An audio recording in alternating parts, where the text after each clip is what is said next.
to RELaunch Live Podcast. RELaunch Live Podcast. Talking all things real estate, the strategies that build it, and sharing their own life-changing growth plans. They are two of the most dynamic people in the business with one common goal: to make you rethink, reimagine, and be re-inspired in your life and business.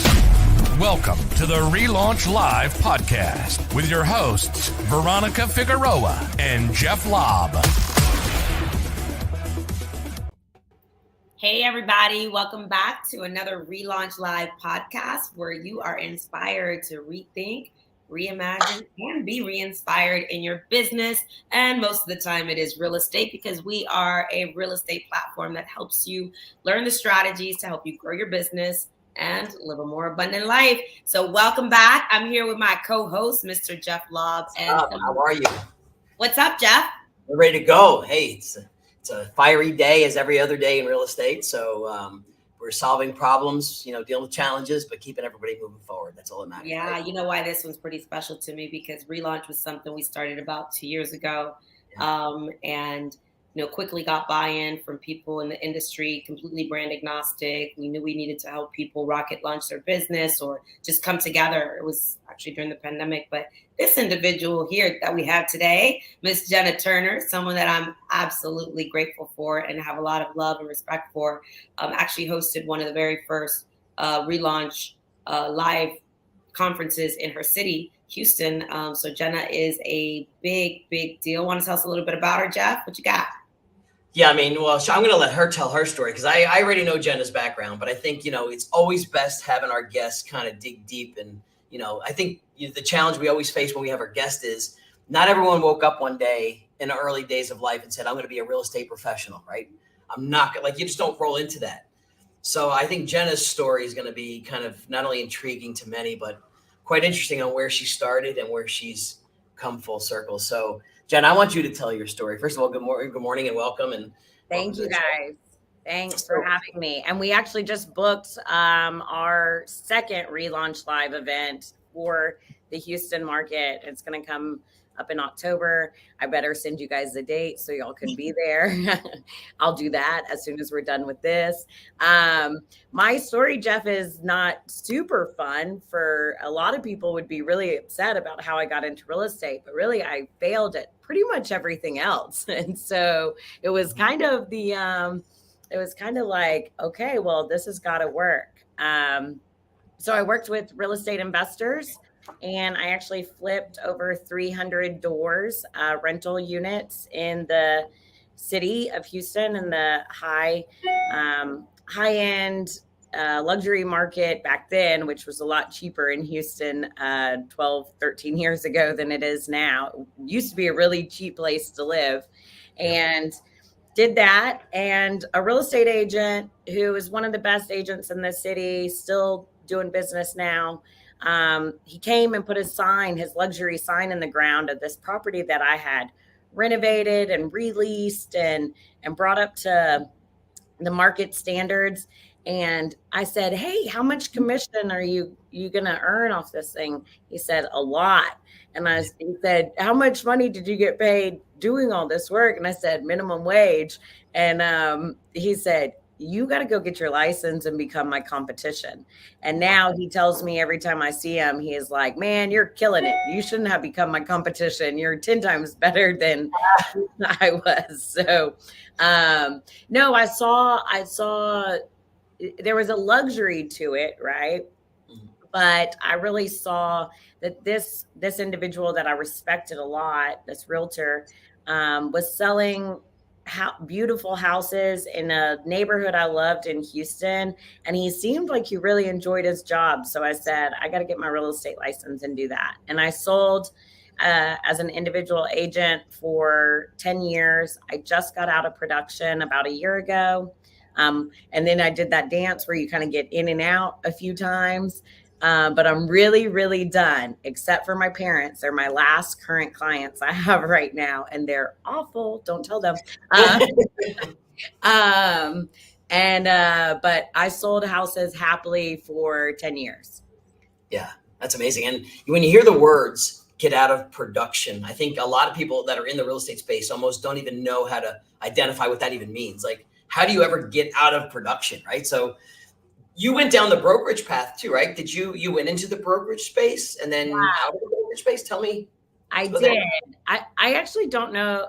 You and I have a mutual friend, Katie Kossoff, who does a lot of Inman stuff. Yeah. She used to be my boss. Oh, and Katie, she was my broker at my last brokerage I was at before I opened up my independent brokerage. And Katie's husband, actually, Vesso, and her told me one time, they were talking about like their dreams and goals. We're at a dinner, and I'll never forget this conversation. I had never thought about getting out of production ever. And I remember them saying something to me like, yeah, well, we don't want to be 60 selling houses like at an inspection. We want to be in our RV. We want to be traveling. We want to be doing all these other things. And I remember being so sad. I was actually sad hearing them say that, because I said, what do you mean? I love selling houses. I can't picture a day where I wouldn't love selling houses. And they just said like, no, one day we won't want to sell houses. And then fast forward a few years later, I was like, you know what? I'm at that day. I'm at that day where I don't want to sell houses anymore. But I remember the first time hearing someone speak about it. It was them. And they said, yeah, one day you won't want to. And I one day just woke up and said, nope, I don't want to do this anymore, because I opened up a brokerage and we got a good crew here. When we started, there was 3 of us when I opened up my doors, and that was 3.5 years ago.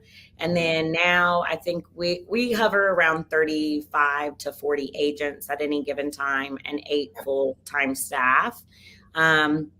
But I left my brokerage a few months ago. And now really we were operating more as a teamerage. I'm sure you've heard that term a few times before, but we operate as a team now, and my agents are 10 times better realtors than I was at the end there. So it's in everybody's best interest, even my parents, if they would go to somebody else, if they worked with somebody on my team rather than me selling their house. Yeah. So I love that. Yeah. Teamerage. I've heard that a few times actually. So many people that do get into brokerage, they are kind of operating like that, or they don't want to be this big monster brokerage because of the crazy expansion that's necessary to do it. But what do you think? So when you had 3, like you start off as 3, right? It sounds like, you might have 3 solid people. What was the attraction that got you to 10 to 20? So many people are struggling to have that attraction. And, what do you think? I think a lot of it is being really clear about what we were. I think when I opened up the brokerage, I was still so much of an independent agent that needed to do a certain amount of sales in order to survive, right? And I think that's what a lot of people do when they open a brokerage or when they start a team. It's because they've been so successful in their real estate business that they're like, hey, let's bring more people to the table. I got leads. I need a buyer's agent. I need a showing agent. I need a listing partner. And so I think that most people start their own brokerage or start their own team really because they've been a successful real estate agent. The key was that doesn't make a successful brokerage or team. And so once I really identified that I needed to step into a leadership position to really back up what I was saying about our brokerage, I never wanted to interview agents and say like, we offer all these things. You're going to have access to me. You're going to be able to do this. I'm going to be able to support you. I don't want to say that. I don't want to lie to people. I just can't. I couldn't sit across from people and actually work the same amount of production that I was working. I couldn't be that same good realtor and also be a leader. I couldn't do it both. And maybe other people have a better balance of that, but I just couldn't. Something was suffering. And at the time, it was really my family. I have 2 young children. They were suffering because I was working 24 hours a day, 7 days a week on call for my clients in production and managing the small amount of staff I had, and then being available like I had promised agents who I attracted to our brokerage, I would be available. And so for me, in order to live authentically, I had to say, I walked away when my last year in real estate, I sold $40 million worth of real estate on my own. Most of the time, I'm charging 1% more on any deal than my competition was. I walked away from a really good life, right? And in terms of income potential, right? I walked away from that to say, like, you know what? I can't actually do that and lead my people. And I think when I stepped into that role, we were able to attract better agents because I was going to be available for them, show up for them in a better way because they knew I wasn't working all Saturday and Sunday showing houses. That's huge. That is huge, V. Hey, Jen, I want to give you a big shout out. I mean, you recently, well, first of all, in my intro, which was super sucky, I didn't mention that you're a coach, by the way. You're a coach. You're one of the few select coaches for Jeff Black. You found a way to get inside of that community where when you first reached out, you're like, I may not even qualify to be in here, but I'm gonna get in here. You're very determined. Became a coach for them as well. Have grown your brokerage from when you started with, that community to, obviously what you're, I think 30 plus agents in a matter of just less than 6 months, you grew your team. Just recently also, and again, you've been on the circuit and men, all kind of stuff, but just recently named one of the emerging leaders for RealTors. Is that correct? Yes, I'm so excited about that. That was a huge honor. So yeah, there's 55 people in the world. And honestly, there was a good amount of women on that list, but the odds were definitely not as many women as there were men. And so I just went down the list and I said, oh, there's a girl, there's a girl, there's a girl, there's a girl. And I'm in there, man, I was super excited about that. And also like, there's some big like CEOs of real estate companies, multi-billion-dollar companies are on this list. And so that felt good. My parents, there's a big joke in my family that I didn't graduate from college. I dropped out. But if I had graduated, my parents bought my sister's diamond earrings when they graduated college. So it's a big joke in my family that like, well, Jena, you never graduated college, so you're never going to get these diamond earrings. My dad, every time I get an award or something like this, my dad's like, see, you don't even need us. You can buy your own diamond earrings, Jena. And I was like, we didn't get money for this award, but I got I got a lot in my heart for it, but I still would like to pick up my diamond earrings sometimes. Bring them back. Let's go. So anyone in real estate who has been shunned by their family for like getting into the real estate career and not like going the college route, like I'm there with you. I every time I get any kind of accolade, I'm like, Mom and Dad, like this, are you proud of this? They're like, no, it's not free. Well, it's funny because I mean, hey, just for the record, you can't buy your way to that award. You've got to, earn it. It's a really in-depth selection process. So kudos to you for, being one of the very few who get recognized for something that prestigious. It's so funny. We were just nominated Inman Innovator finalist for the team. And I called Eric, who's our COO, and he has no idea what any of these awards mean. He can care less.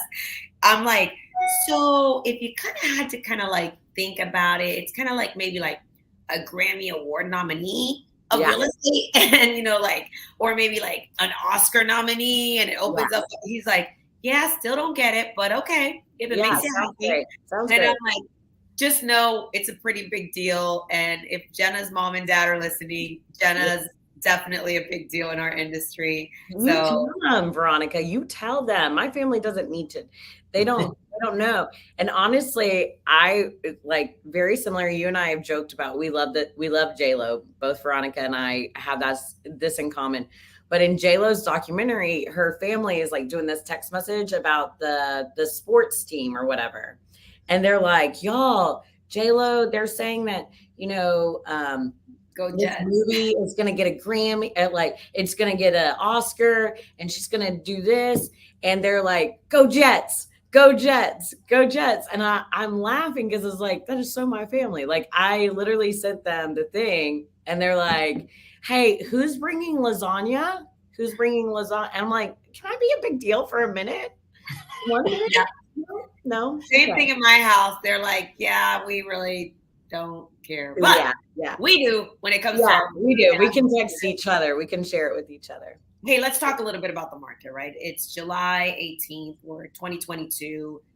We're in the middle of what is considered a shift, right? The last 2.5 years was, this this crazy world we were living in. I think we are living what we thought we would live during the pandemic. I think when the pandemic hit, we all froze and we're like, what's going to happen?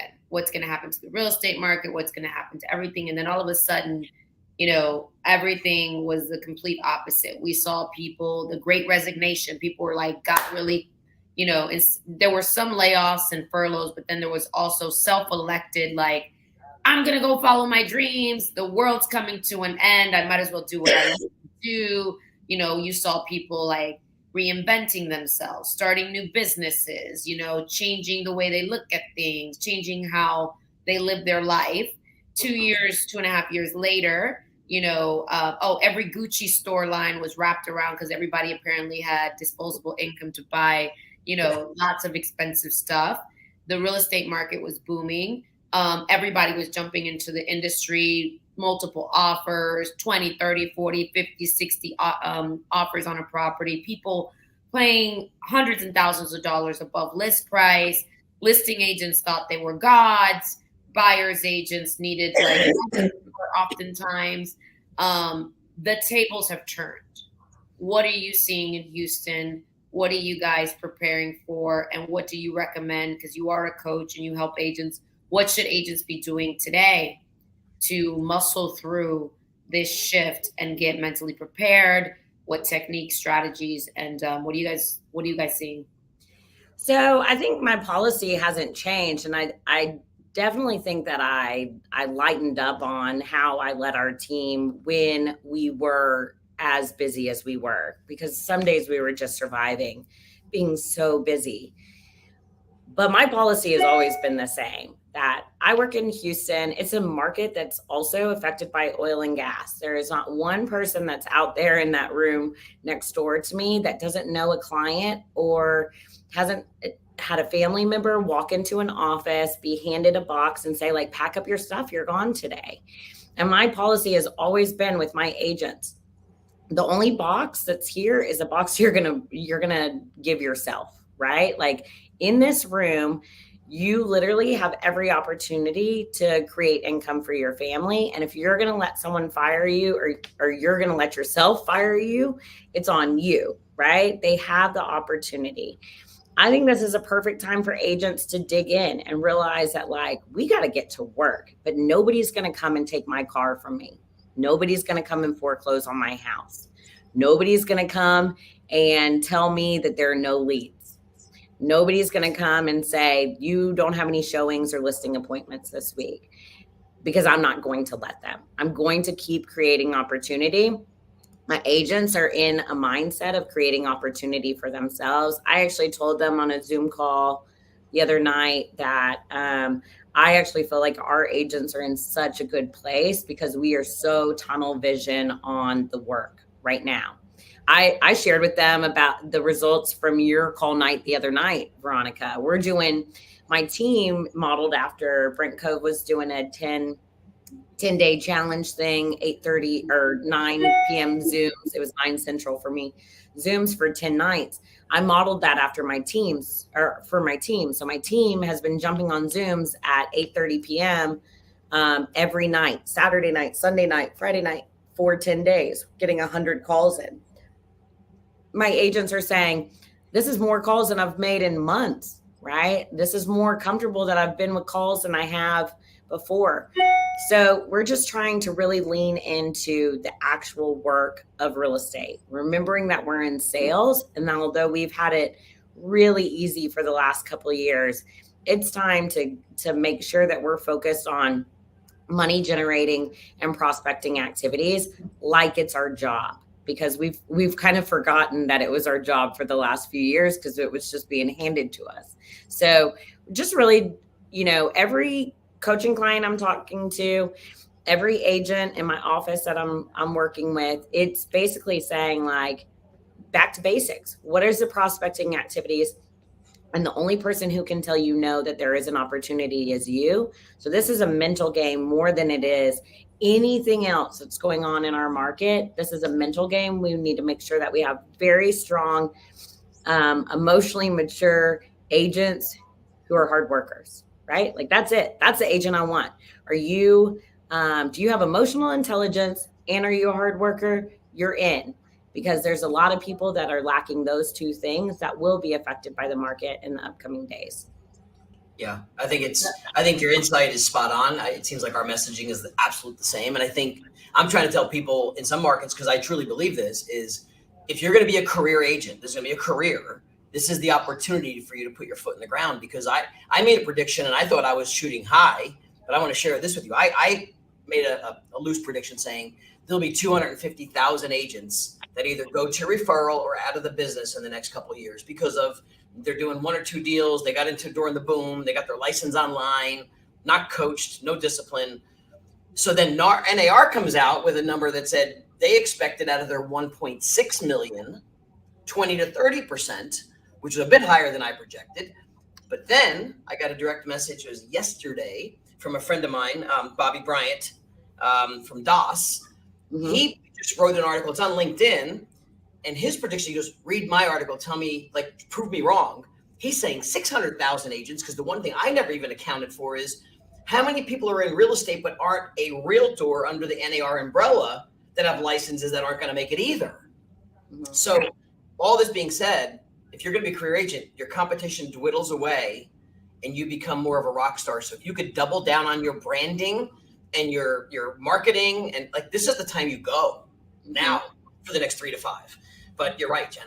You're 100% spot on. I'm so glad you shared that. So it's going to be, and that's not to say, like, there are great agents that are either lacking the leadership or lacking the inspiration, or honestly, like, they're just tired. We've had a long few years. So I actually, in the middle of the night, probably about 6 weeks ago, middle of the night, I do this. I wake up and like, let's paint the building purple, and like think of crazy things. The middle of the night, I messaged my staff and I said, what day I'm a member of the Houston Association of Realtors. We have 46,000 realtors in my MLS. And probably 20,000 of them just hold their license, but they're in the top 20,000. There's some big performers. I said, y'all find out what day that the renewals for our MLS go out. I want to find out what day that is. So they found out that date for me. I said, okay, tell me what day our drop day is. Okay, tell me what that day is. I said, here's the deal. I want you to go to every single agent that sells over this level of production on that date where the notices go out this year, which is in October. I want you to go to them and I want you to say, we'll pay their MLS fees. They can work for us. Because that's when, like, I want to save the good agents and I want to put them into production in 2023. Right. But you know what? If they wait until that day where they get that drop from our MLS to pay their fees, we're talking about agents who sold a lot over the last couple of years. So I'm not extending that to everybody. I'm talking agents that were producing a lot.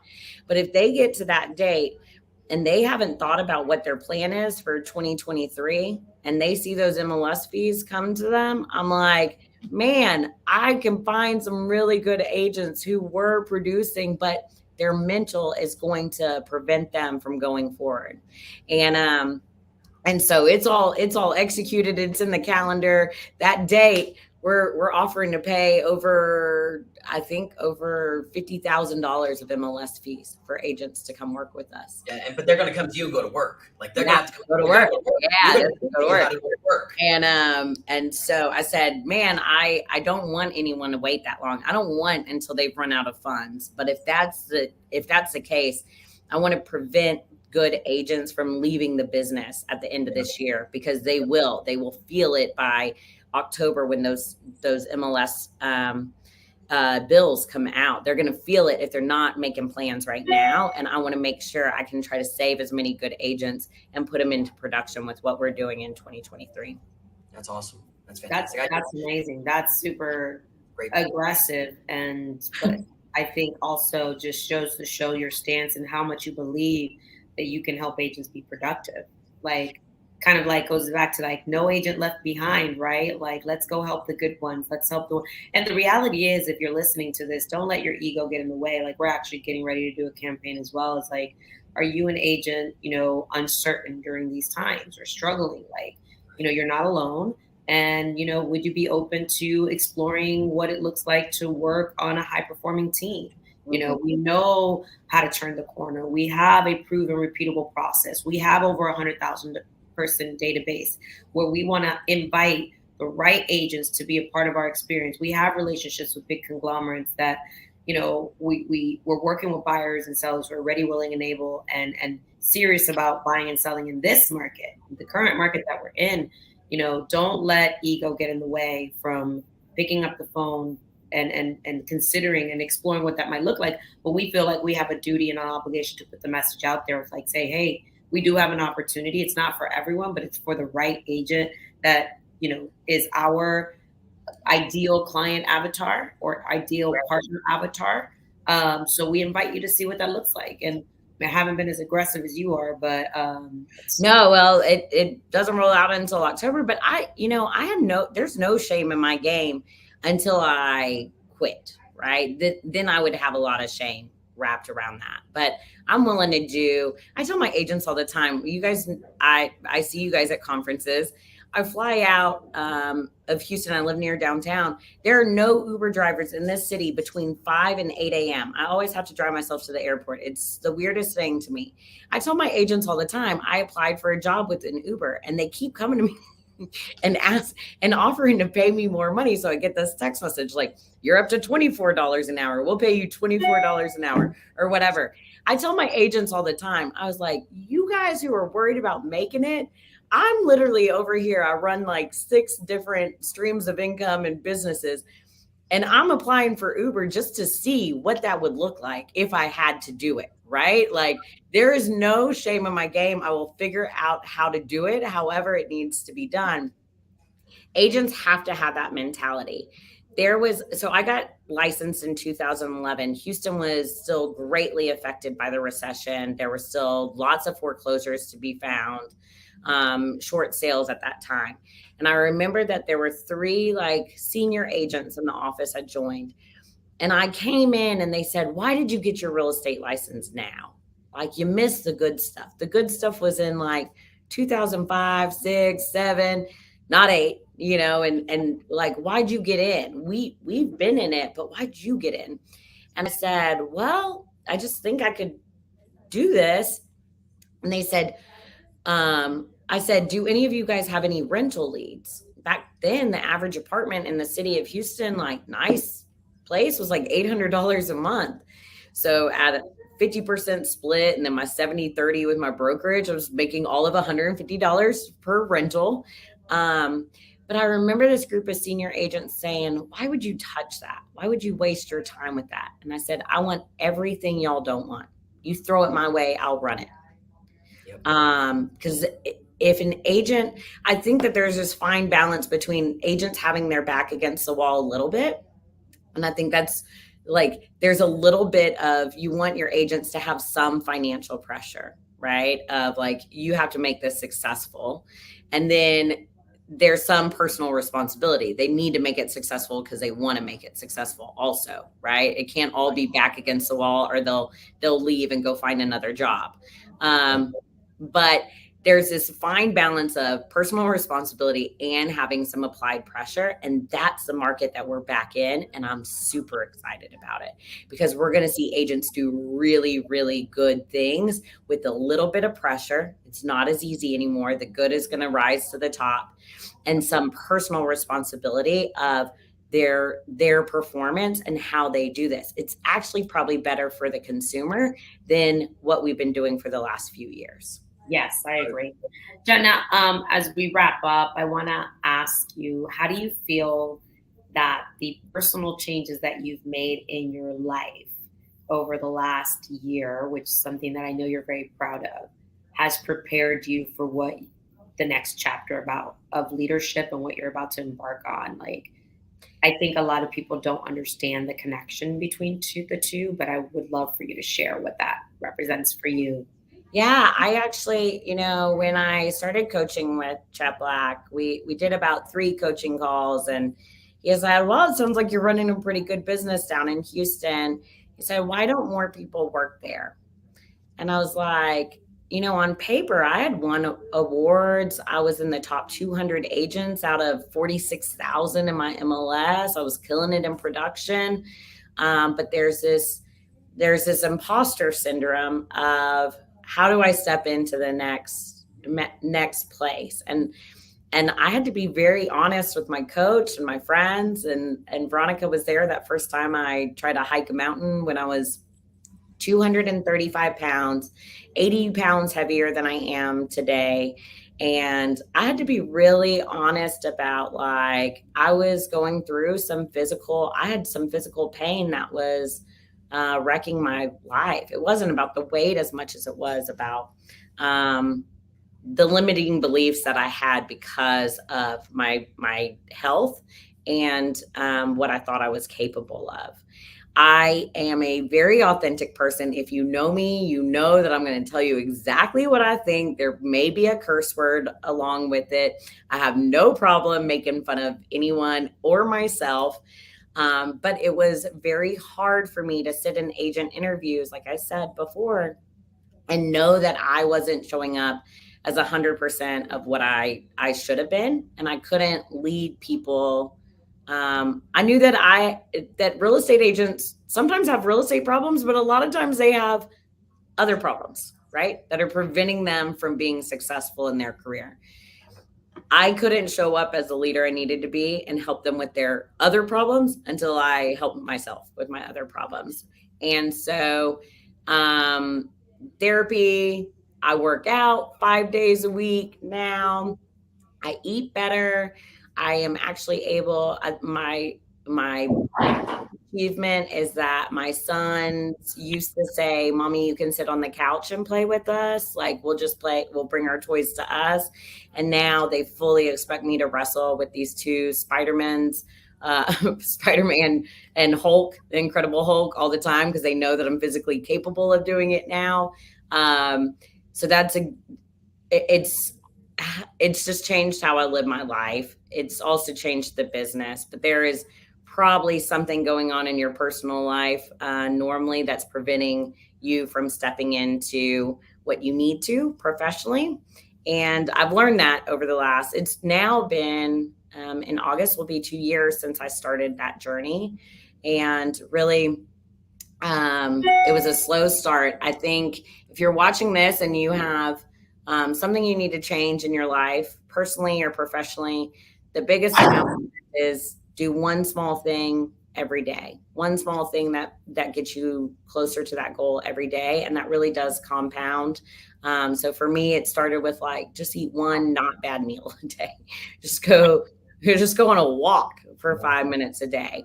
Just spend 5 minutes doing something for yourself, reading a book, taking a bath, doing something that's personally. But I had to retrain myself in how I took care of myself, because our industry really highlights that we should all be overworked. And so you got to tell the consumer you're always working, you're always available. And that was going to kill me. So we can say no, I need a minute. I'm going to need a minute. And our consumers, they also have children and jobs and other stuff. So they're a lot more understanding of that than I think realtors. I think we think our consumers, are not real humans. They don't understand that, hey, you're allowed to say, I haven't eaten in 14 hours. I've been showing houses for 14 hours. I need to take a bathroom break. You can say that. And if you can't say that, then go find some better clients. Yeah. I agree 100%. I think there is something to say about when you work on you and you start getting super crystal clear as to you and the things that you need to change in your life, everything else just starts to fall into place. I'm sure those habits that you developed, sometimes we feel like a fraud, right? We're like, totally. We're sitting here coaching people, but our own, house is a mess. And when I say house, I mean, the temple of ourselves, right? Our thoughts, our mindset, our habits. And it's just small little changes that can really make a huge difference. And you decided to show up like a completely different leader. I asked myself that question a couple of years ago, like, would I follow me? And there were some areas of my life that I wasn't too proud of. And I said, I'm gonna change that. And then everything else just fell into place. I mean, it's not perfect. By no means is it's not perfect. It's still when you said this house, not like your physical house, I was like, Veronica, my house is a wreck. Like my house, like the whole thing, like imploded with toys and dishes, and like it's an actual wreck. But this house is doing much better. That house can do whatever it wants to do now. Yeah. Well, I'm super proud of you, and I think this is why this show exists, right? Which it's like, hey, you're hearing the mindset of what an agent should, what an agent today and an agent of tomorrow is going to look like, from someone who has been awarded, high recognition, coaches great teams across the country, sits at the table with some of the best, I would say, thought leaders in the country. So I would definitely listen to what Jena says when it comes to having the emotional intelligence, the work ethics, but also when you make small changes in your personal life, whether it's, hey, maybe you're not having a bottle of wine every night when you get home, or maybe it's going for that walk, maybe it's, really working on some of the things that you need to work on personally. And it just starts really just helping you, priming you to become a better leader. And next thing you know, the unimaginable happens. Everything else shows up and you're like, I didn't even know I had that within me. And then you could take that same principle and apply it to your business. And it's a game changer, ladies and gentlemen. It's a game changer. Jeff, any final questions for Jena? No, I mean, I know we got to wrap, but I think what she just said to me was my biggest takeaway. It's a mental game, right? It's a mental game. And if you're not feeling good mentally and physically, you are not going to be at your best no matter what. In some cases, you'll be probably, even at your worst, but you don't even know it. So I think self-awareness, Jena, is you hit it right on the head. A lot of us go through that, different phases of life, right? The self-aware leader. Wow. There you go. So the self-awareness, spot on, Jen. So I appreciate you sharing your story. Awesome, guys. Thank you so much for having me. I'm really actually super excited about what the market does over the next year. I'm not scared. I'm getting ready.